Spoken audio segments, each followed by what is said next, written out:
Bonjour à tous, c'est Léo de Québec Fier et je souhaitais faire ce petit direct en soirée comme ça pour premièrement féliciter Monsieur Mark Carney. Je suis très sérieux. Il a remporté une victoire minoritaire certes, mais il a quand même gagné. Donc je vais reconnaître, nous allons tous reconnaître sa victoire.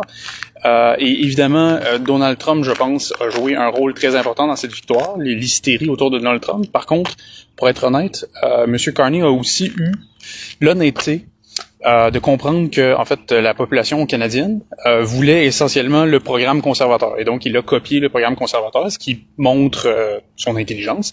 Et donc, on va vraiment espérer qu'il respecte ses promesses, comme par exemple, construire des pipelines pour s'assurer qu'on soit moins dépendant du commerce avec les États-Unis, qu'on puisse, par exemple, exporter du gaz naturel depuis le Québec vers l'Europe. Évidemment, il y avait un projet, le GNL Québec, qui a été tué, entre autres, par Monsieur Trudeau.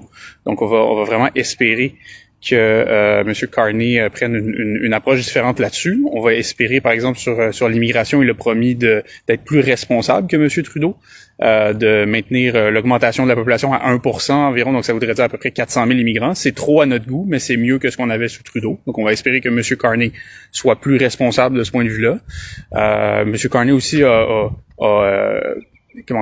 garanti ou a promis qu'il allait tenter de protéger la culture québécoise. Mais évidemment, ça veut dire que on espère qu'il ne va pas contester la loi 96 et la loi 21 en cours, parce que évidemment c'est un peu incompatible avec le respect de la culture québécoise. Donc on va être là pour le surveiller là-dessus. Et aussi, il a promis par exemple de baisser les impôts pour la classe moyenne.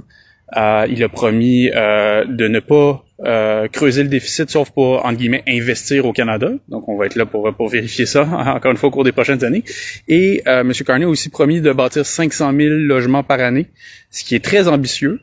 Mais s'il y arrive, effectivement, ça serait une bonne chose parce que ça, à terme, ça réglerait la crise du logement. Mais évidemment, on a le droit d'être un peu sceptique. Mais donc, on va être là pour vérifier que M. Carney tienne ses promesses. Je pense que c'est très important. Et si effectivement il remplit l'ensemble de ces promesses-là, ben, ça va être une très bonne chose pour le Québec et pour le Canada.